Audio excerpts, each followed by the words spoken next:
À l'occasion de ses 20 ans, la méthode Coé, diffusée à l'époque sur TF1, reviendra cette fois-ci sur l'antenne de C8 dès le 27 avril 2023. Sébastien Coé s'est exprimé en ce sens auprès de France Dimanche, vendredi 21 avril 2023, et s'est confié sur ses relations avec Cécile de Ménibus. C'est une émission qui a marqué les années 2000 sur les antennes de TF1.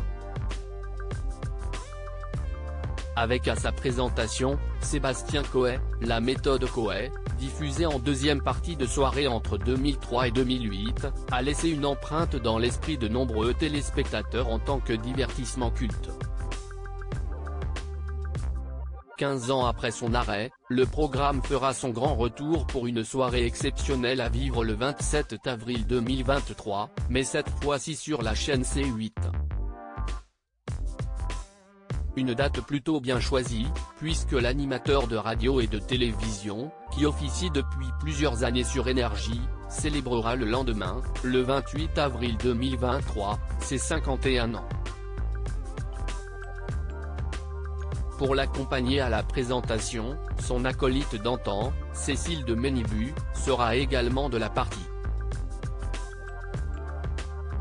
Nos retrouvailles étaient à chaque fois très intenses. Le 14 mars 2023, l'ancien animateur de Fun Radio ou Virgin Radio s'était fendu d'un tweet annonçant le retour de la méthode Coé, où il apparaissait aux côtés de Cécile de Ménibus devant le logo de l'émission. Plusieurs internautes semblaient alors heureux de cette annonce.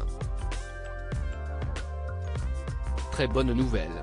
Pourquoi pas, c'était une très bonne émission à l'époque sur TF1, ou encore on veut du lourd comme avant, pouvait-on lire en commentaire de la publication.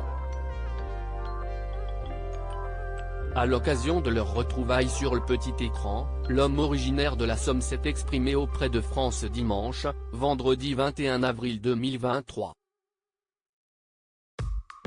C'est avec une certaine nostalgie qu'il se confie au sujet de l'animatrice de télévision. Nous avons eu certes des périodes où on ne se voyait plus trop, mais nos retrouvailles étaient à chaque fois très intenses.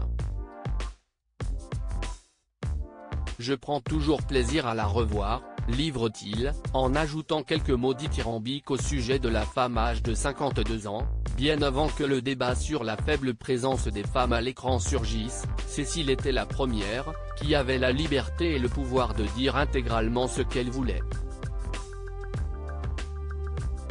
Des retrouvailles qui s'annoncent donc chaleureuses.